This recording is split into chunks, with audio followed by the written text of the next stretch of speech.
for me personally, because I can only speak for me, I didn't really take much notice. And suddenly when I lost my dad, I was sitting outside in my backyard and nature was right there. And without me even realizing it, it was helping me. I was like, wow, it's such a powerful force. Welcome to Wild Development Studio. Join us as we venture into the breathtaking realm of wildlife arts and untamed adventures. With captivating stories from the field and ideas to dive into the visual arts, we'll ignite your passion for conservation. Get ready to develop something wild. Welcome to Wild Developments, where we explore the wild side of life and the depths of human emotion through stories of wildlife, art, and adventures. I'm your guide, Lauren, and today we are honored to introduce a special guest. He turned his personal journey of loss into a powerful mission to help others navigate through grief. Richard John Allen is an author known by his pen name, John Allen. This is in honor of his father, who passed away from cancer in 2020. Originally from Liverpool and now residing in North Carolina, he left his corporate job after the loss of his father to write about coping with grief. In his first book, Keep Calm and Cope with Grief, he shares personal experience and practical advice. His second book, Life After This, explores how past civilizations and religion deal with grief. In Nature's Reach, Rich discusses how nature can help us heal. Rich says, I believe that each and every one of us goes through life in a unique and special way. Whether we realize it or not, we are shown messages and signs and given skills and gifts, all of which help us through the good times and the bad. Rich, thank you so much for being here today. Thanks for having me. I'm excited to be here, Lauren. Thank you. I'm excited to talk all about your book, Nature's Reach. And so you've wrote several books. Have you always wanted to be an author, or what inspired you to write?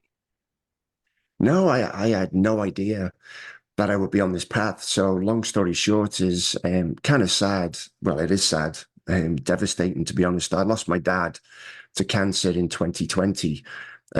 He sent me a text message in February 2020. I live in North Carolina and my family's from Liverpool, England. He sent me a text message and he said, hey, son, I've had a physical.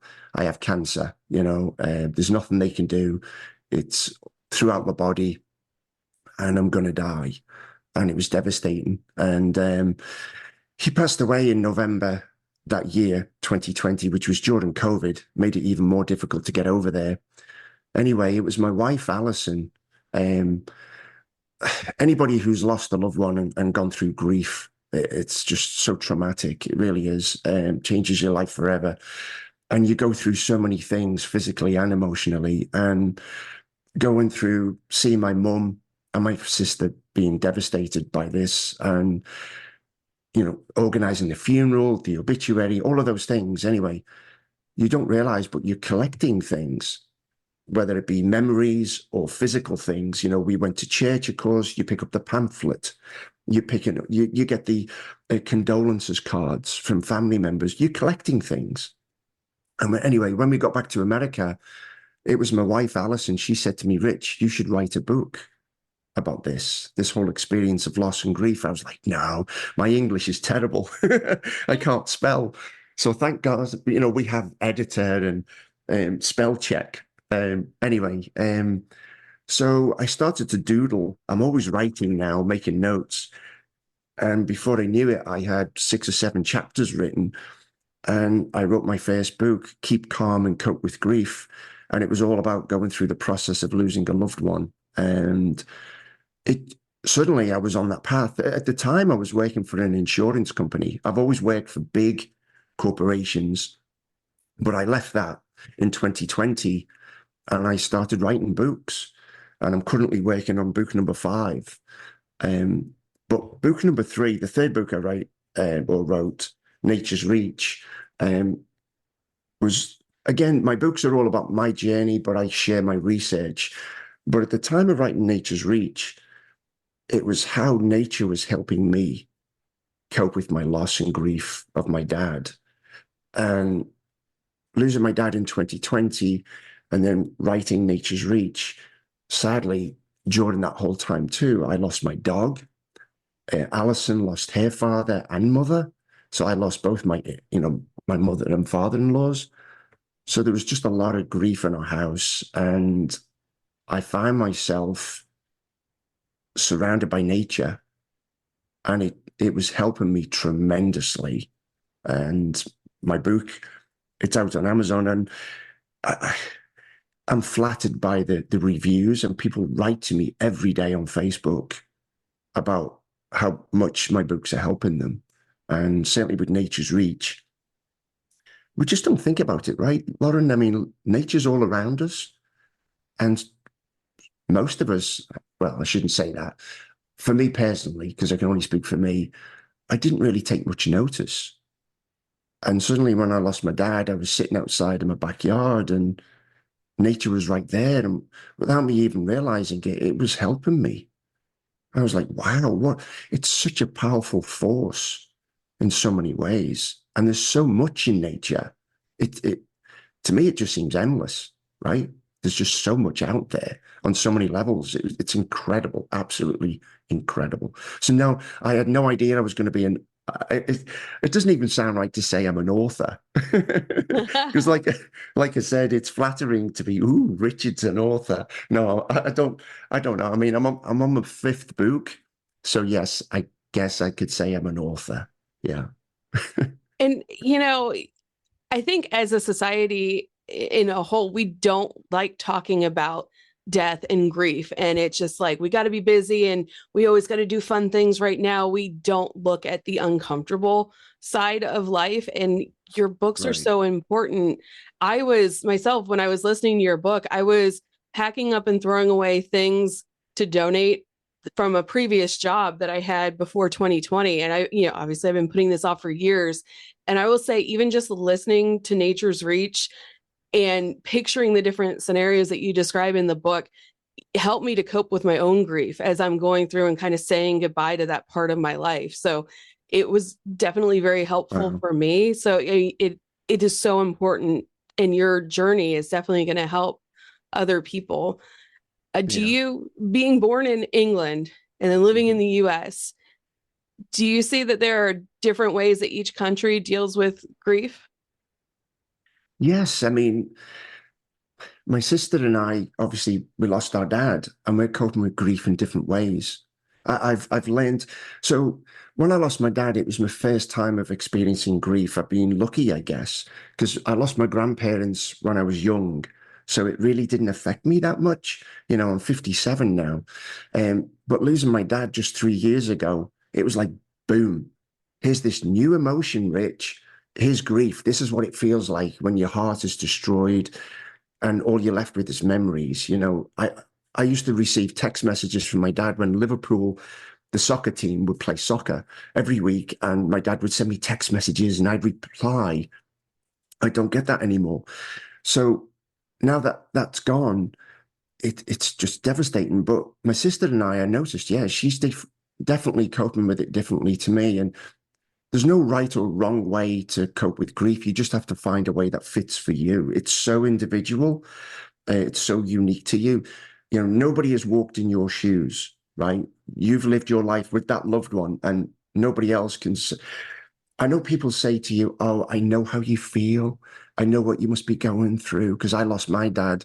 Well, I appreciate that, but this was my dad. You lost your dad. I don't know really how you truly feel because it is so unique. So you're absolutely right. I've noticed it is different between England and America, even just from all the comments I've received and notes from people from England and the US, it is different. And I can actually see that in the book sales. I'm looking at my book sales and my different books. I can see, why is this one selling more in the UK than in the US, and vice versa. It's interesting. Yeah. That is interesting. And I love that part in the book where you say that people will say all the time, oh, I know how you're feeling. And when my son was born a few days later, my husband was deployed, and people are like, oh, I know how you must be feeling. Like, really? You've had an infant Yeah. and your husband has been deployed? I don't Yeah. know that you know how I'm feeling. So I thought that Yes. was very important because we are all on our own journey and feel things, and things mean differently. And you're right with you are your own expert in dealing with your grief. Yeah. And in your Yeah. book, right off the bat, you boldly share your view on spirituality and thanking the Lord for all the creatures and even down to the breath that we take. I've had Yeah. people come on my podcast before, and before we'd record, they'd ask for permission to share their gratitude for God. And sadly, that's what the world has become, right? Yeah. Was that a Yeah. difficult decision for you to share your faith? It wasn't, no, because um, if you look at my bio on the Amazon page, or if you go to my website, you'll see that I'm a Catholic. I was brought up with a lot of religion in my life. I went to church every Sunday with my mum and my sister. I was an altar boy for several years. I went to an all-boys school, a Catholic school in England. And at the age of 16, I went to a seminary school, believing that I was going to become a priest. So religion was huge. I mean, at my high school, we had some of our teachers were priests. So it was all around me. Religion was all around me. Obviously, I'm not a priest. And when I went to seminary school, I realized that's not my path. But it's always been in my life, and it's very important to me. And I wanted to share that in my books. I didn't want to hide it.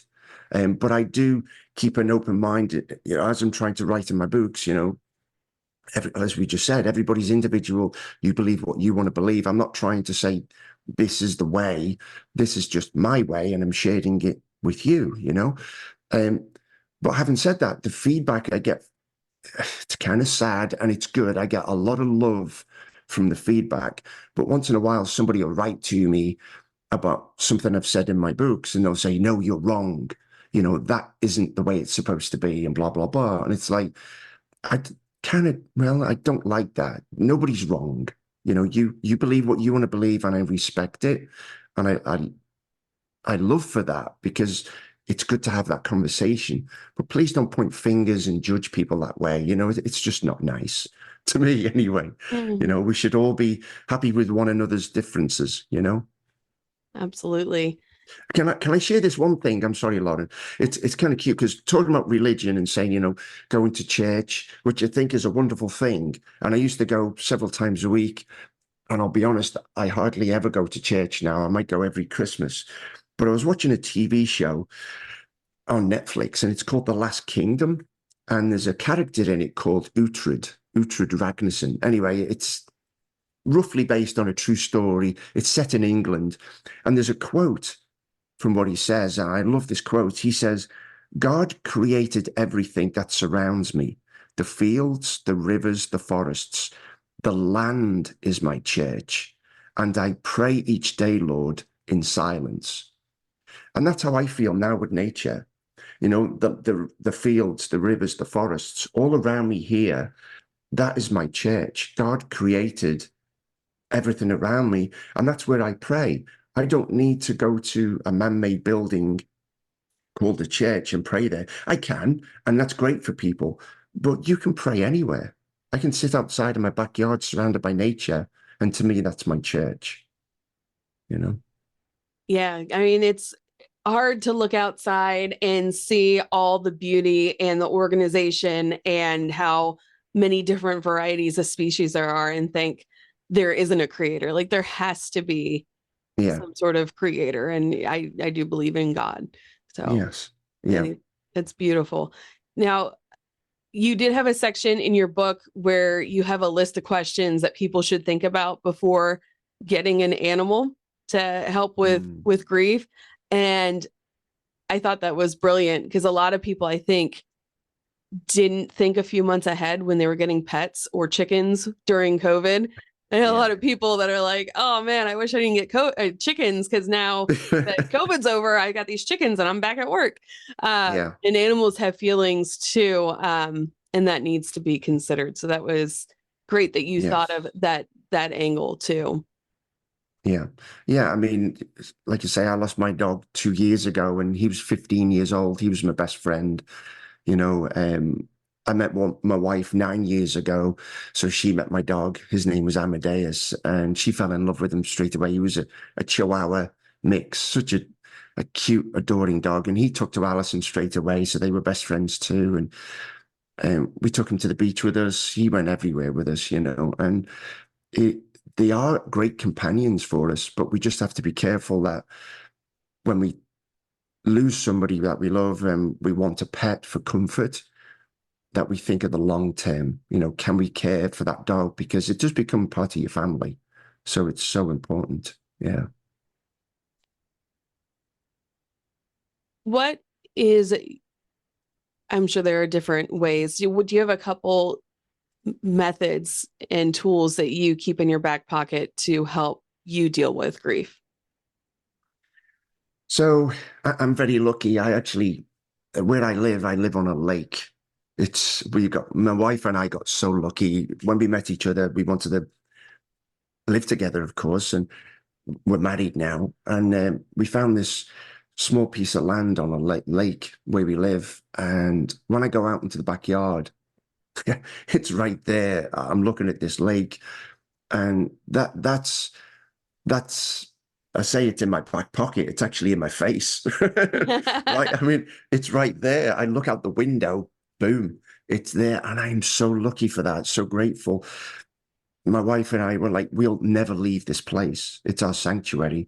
So I open the back door, go sit outside on my deck and just sit there. And it's funny, Lauren, only a few days ago, my wife and I were sitting there and she said, why don't we get a big television and put it on the back of the house so we can watch TV shows like Friends and things like this? And I was like, yeah, yeah. And then we said, but why? If we're looking at the back of the house and we're watching the TV, then behind us is the lake. And that's nature, right? We want to turn around. We want to face the lake. So we said, yeah. So we're not going to put a television outside on the back of the house now, which is great because when we look at the lake, there's so many characters and we've made so many friends. We have deer that walk through the backyard. We have possums, raccoons, bald eagles that fly over. I saw 5 the other day. 5 bald eagles all at the same time. We have all these ducks, geese, I mean, birds everywhere, squirrels everywhere, flying squirrels.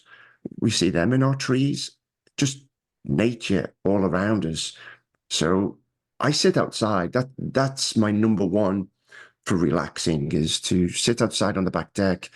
And like I said, these animals, some of them have become close friends. I have a deer that I've named Samantha, or Sammy, and she'll come up to me and I feed her by hand.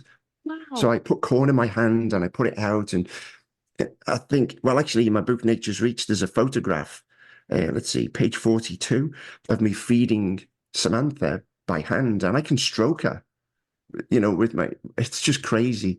And we have ducks. There's this huge duck. I think he's a mallard type of duck, but he's twice the size of all the other mallards. So I'm not quite sure what type of duck. I know he's a mallard because he has the same colors. Anyway, I've called him Goliath because he's so big. And when I see him down on the lake, we live up high on a kind of a hill. So we look down at the lake and I'll make this noise like this. And he looks up and he sees me and he runs up the hill. And I can feed him by hand and I can stroke him. So he's like a friend. So I love my dog and I think about him every day, but I'm not ready to get another dog. And I don't need to because I have ducks and deer. These are my pets now, So I love to sit outside and be surrounded by nature like this. I'm truly lucky for what we have. Yeah. That sounds beautiful. Yeah. In the book, you do talk about some natural cures for diseases. Can you give any examples of how nature heals us that you came across in your research? Yeah, so I made some notes. I'm always making notes. So we know that, well, nature is all around us. It doesn't matter if you're in the city, right? You can look out your window and see the sky. To me, that's nature too. The weather has an effect on me too. There's something called SAD, SAD, right? The seasonal affective disorder. I had no idea what SAD was, this seasonal affective disorder. And basically, obviously it's a seasonal effect on you. And during fall or winter, we kind of feel tired, lazy, lethargic. We want to lie on the sofa with a blanket, and that's all nice. But it kind of brings us down just a little bit, generally speaking, right? And during spring and summer, we feel much happier. We want to be outside. We want to exercise. We're doing yard work. We've got more energy and we're vitalized. And to me, it's true, you know, that affects me in those ways. But there's a lot of things that you can do during winter to try and help you break that bond of feeling lethargic and lazy. Just a simple exercise. You don't have to go to the gym or work out at the house, but just go for a walk. Go, oh, again, this lake here, you can walk around the lake. It's a 2-mile walk. So I'm very lucky. My wife and I, we do it quite often. But you can just go to a local park, walk to your local grocery store if it's near enough and it's safe to do so, right? But there's lots of things you can do there. Even the way you eat, the food you eat, nutritional food. My wife this morning told me I was having pancakes for breakfast. And she's like, Richard, really? Carbs with syrup? All that sugar? You know, and I'm like, leave me alone. I like it. but she put next to me, you know, a bowl of blueberries because the antioxidants and, you know, how much better, and strawberries, how much healthier they are for you. So you can also look at your diet. But also listening to classical music. I think it was on the Dr. Oz show. He mentioned that listening to 20 minutes a day of classical music has a calming effect and reduces the cortisol in your body. Now, cortisol is a good hormone that's produced by your kidneys. It helps reduce your blood pressure, your heart rate. It also helps your sleep cycles. It does so many things. But if you had too much cortisol in your body, it's not good for you. So you need to control that. And you can do that by your diet, by your exercise. So it's important to do those things too. So there is a lot of things that you can physically do to help you stay calm and relaxed. But again, my number one thing, I'm going to eat my pancakes, but I am going to sit outside this afternoon and enjoy the peaceful view that I have of nature, you know, because that really does reduce my, you know, my heart rate and my blood pressure. I feel super calm and relaxed. Other than your back view, which sounds amazing, do you have another place or a favorite thing that you like to do in nature when you're grieving or even when you're not grieving? So I've mentioned, you know, if you're near water or the mountains or the beach, has a calming effect on you, right? But I found churches it sounds kind of morbid, but graveyards. And in England, there's old churches everywhere, graveyards everywhere. And I've been brought up, you know, for 30 some years. That was always a part of my life. Now, where I am now, not so much. It's a little different. But I found that when I find a church, it has a calming effect on me. And again, you don't have to go to church when the mass is being, you know, serviced or whatever. You can go when it's quiet and it's empty. Just sit in one of the pews. I just find that sitting in a church, walking around the church is very calming to me. I like to listen to church music, if you can call it that, like Gregorian chant music, like basically church choir. So they're singing in Latin. It's just very relaxing to me. So I like to do that too. Being in any quiet place, to be honest with you, whether it be a library, that's another calming place for me. I like to browse through the books. Obviously, now that I'm an author, I've taken more of an interest in books. So sitting in my local library and going through the books, reading, making notes, doing some research, again, is a calming thing for me.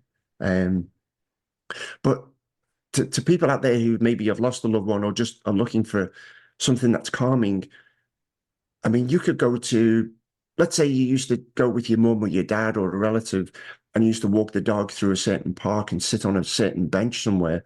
You can still do that now. Even though that you've lost your loved one, do that act. Go to that park, go to that certain place. Maybe you went fishing with your dad, but you've lost your dad. Go fishing. It might be painful, but you'll feel that connection with your loved one, with your dad who's crossed over. And I don't think we should shy away from those physical activities now that we've lost those loved ones. I think we should still do those. I mean, I still send my dad a birthday card. Even though I lost him 3 years ago, I still put it in the mailbox. I send it over to my mum. She opens the envelope and she puts it on the mantelpiece in the living room. It's still my dad's birthday. Even though he's passed over, I still respect, love him, think about him daily, and it's still his birthday. So I still send him a birthday card. Even the wedding anniversary, it's to mum and dad. I still do those things. But there's so many things out there that we can do involving nature, and it doesn't cost us anything. It can be free. You don't have to climb a big mountain and go on this expedition, and it costs a lot of money to be surrounded by nature. It's actually around us, and it's free. That's the best part. My grandfather passed away many, many years ago, and he lived in Florida, and he would feed the birds all the time. He had tons of bird feeders in the back. So I do that at my house. And that's kind of a way for me to connect with my grandfather. And we'll still go visit that house. My uncle owns it. He doesn't live there full time, but we'll visit the outside of the house and just kind of reminisce about those memories. And that's hard for my mom to do. But I wish she kind of would. And the last time I brought my son there, his favorite animal on the planet are turtles. And when we went to visit, we saw a gopher tortoise. And it was kind of like they sent him a turtle to look at. Yeah, when they went to go visit. Yeah. Yes. Yeah. That's so cool, isn't it? How God or our creator or how life turns out that way. And you can think, I keep an open mind, Lauren. It's like I still get signs from my dad. I talk about this in all my books. And I look at things logically. I always associate, my dad loved Star Trek, and we used to joke about my dad and say he was Spock. He was the character Spock in Star Trek because my dad was so logical. And I guess that rubbed off on me. So when anything like this happens, when there's a sign from my dad, I always think about it logically and try and be a detective and think, okay, is it a coincidence? Could it be this? Could it be that? But once I eliminate all of the factors, then I'm left with like the unquestionable, oh, this has to be my dad. There's just no way this has to have been my dad. And I have so many instances where that's happened, where I have no doubt my dad has sent me this particular message. I could talk to you for hours about those. I mean, it just blows my mind. So I do believe in the afterlife. I do believe in life after this. I believe this life we have is just temporary. I don't think I believe, and it's our own personal belief, that the next is eternal when we cross over, and that we will be reunited with our loved ones. However, living here now without my dad is painful, right? When we lose a loved one, it is painful because we love them so much. It's a testament to how much we loved those people. And that's why we hurt so much. But life goes on, clock keeps ticking. So we just have to find something that works for us. And what's working for me is nature. I mean, I know you can see a therapist, a psychiatrist, you can have medication, you can join a grief group on Facebook, and they can all work, or it could be a mix of things that work for you. But for me, nature, don't dismiss nature. It's so, so powerful. I would advise anybody to just go out there, just sit on a bench in your backyard, even just look out the window quietly with a nice cup of tea or cup of coffee, It really is a wonderful thing. I've always believed, Lauren, that whatever illness, whatever disease, whatever problem physically or mentally that we have, there's a natural cure for it on earth. I'm sure there's a natural cure for cancer, diabetes, for depression, for grief. I think there's a natural cure for everything that's on this planet. We just have to find it, and I think for grief, nature is a cure. Yeah, I think God's provided us with the resources and everything that we need, and we don't need to rely on companies that just want a little bit of a different type of green. I think nature's green is definitely more healing than anything. Exactly. Yep. Rich, what is your favorite memory outdoors? Favorite memory outdoors. I'll tell you that this quick story real quick. So when my dad told me he had cancer in February 2020, and he sent me that text message, Alison and I jumped on the first flight over to England, which was just before COVID hit. We did see people wearing masks, and we thought that's strange. Anyway, we got to England, and it was the first week in March, and we saw my dad. It was so emotional. I was hugging him. We were crying. We were talking. And Alice and I stepped outside of their house to get some fresh air. And it was raining, but the sun was out. And we saw this double rainbow. And we were like, wow. And Alison said to me, maybe it's a sign. Maybe it's a sign that your dad's going to survive. He'll be cured of cancer. And I said, I hope so. So we left after our visit. We came back to America. Of course, my dad didn't survive. He passed away in November 2020. Well, 2 years ago, so this would have been, I guess, November 2023. Okay. So 1.5 years ago or something. It was my dad's birthday. So I'm here in the United States. And like I just mentioned before, I always send my dad a birthday card. So I wrote up the card. I signed it. Alison signed it. We put it in the envelope. And there was a really bad storm that came through. You know those storms that come and go in 20 minutes? It was a black sky, thunder, lightning, rain. You know, the trees were going crazy. And then within 20 minutes, it was gone. And the sun had come out. So I said to Alison, I'm going to go down to the mailbox and put the birthday card in the mailbox. So I go outside, and sure enough, the sun was out, but it was still raining a little bit. And right at the side of our house was a rainbow. And it went from our shed to our house. It was maybe 50 feet long, brightest colors I've ever seen. And I was standing right underneath this miniature rainbow. Now, I've seen rainbows in the sky, but never one like just above my head. So I started crying. I went inside. I told Alison. She came outside. We took video. We took photographs. And there's a picture in my Nature's Reach book near the back, I think, of the rainbow. We couldn't believe it. And Alison said, is this a sign from your dad? He sent you a rainbow. And I said, maybe it is. Because, you know, we were there and we saw that double rainbow. And I'm sending him a card. I put the card in the mailbox. And all of a sudden, here's a rainbow. So that is just one of the things in nature. A sign from my dad? Maybe it was. You know, it's one of those, could it have been a coincidence? Yeah. But could it be a sign from my dad? Because I just literally put a birthday card in the mailbox and I turned around and there's a rainbow. I've never seen one so small, Lauren. I mean, normally they're high in the sky, but this was like, I could nearly reach up and touch it. It was bizarre. Like just for you. Yeah, yeah. It was crazy. I 100% believe that it was a sign from your dad because my grandma gave my mom a double rainbow. So we oh my God. my son was 6 days old. We dropped my husband off at the airport and he was going back to be deployed, going to Kuwait. And my mom was staying at my house with me to help me take care of the baby.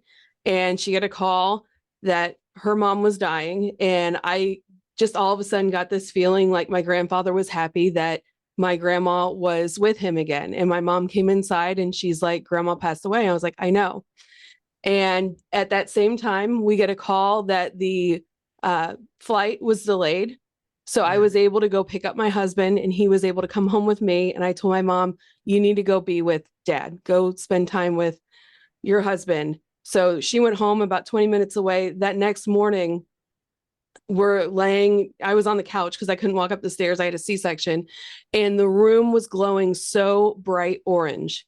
And I look outside and it's this huge double rainbow. And my mom sends me a picture. She's like, look at this. My mom sent me the sign. I told her I always wanted a sign. She sent me this rainbow. Like, I know, I'm looking at it right now. Like, I've never seen, people 20 minutes away from each other seeing the same rainbow. And I was like, that absolutely is Grandma. So I believe that your dad did send you that. Wow, that's incredible. Yeah, I mean, you have to look at these things with an open mind and think, yeah, it could be this, it could be that. But some of them, you just think, yeah, that's a sign right there. Incredible. Wow. Sorry. I got chills. Okay. Yeah. We're almost at I know. So where can people find you? Um, well, I use my dad's name as my author name for the love and respect. So my author name is John Allen. My full name is Richard John Allen. So I use John Allen as my author name. So if you go on Amazon and look me up, but you can find me at richardjohnallen.com. That's my website. It's just my name and then .com, richardjohnallen.com. Yeah. And I will be sure to tag that in the show notes so people can, right after listening, they can go over to your website and grab one of your books or all your books, because it is such an important topic. And it was very healing for me when I was reading Nature's Reach. So I hope the same for other people too. Thank you. Thanks. And before we go, what is one tip that you have for someone that would like to connect with nature? Spend 2 minutes and just look outside the window. You know, you don't have to go outside. You don't have to make a big effort, right? Just look outside the window and look for nature. It's right there. Whether you're looking at the clouds pass by in the sky, whether you see a bird in a tree. But if you can get outside, just make that effort and sit quietly. And I would also suggest, don't turn off your cell phone, but maybe put it on silent so you're not interrupted. Because I know we like to go outside, and one of the things we'll do is we'll whip out the cell phone. Don't. Just give nature a chance, and it'll help you, I promise. Thank you so much. And until next time, get outside and see what develops. Thanks for joining Wild Development Studio. We hope this exploration into the world of wildlife arts and adventure has sparked a desire to get outside and connect with something wild. If you have an adventure that's awe-inspiring, don't hesitate to share. Click the link in the description to submit your story to have it featured on our show or be a guest. Until next time, keep connecting to the wild and see what develops. The views, opinions, and statements expressed by individuals during Wild Development Studio productions do not necessarily reflect the views or opinions of Wild Development Studio or its affiliates. Participation in any activities, expeditions, or adventures discussed or promoted during our content may involve inherent risks. It is strongly advised that individuals conduct thorough research, seek professional guidance, and take all necessary precautions before engaging in any such activities. Wild Development Studio, its representatives, or employees shall not be held responsible for any injury, loss, damage, accident, or unforeseen incident that may occur as a result of participating in activities inspired by or discussed in our content. By choosing to engage with our content or act upon any information provided, individuals do so at their own risk and discretion.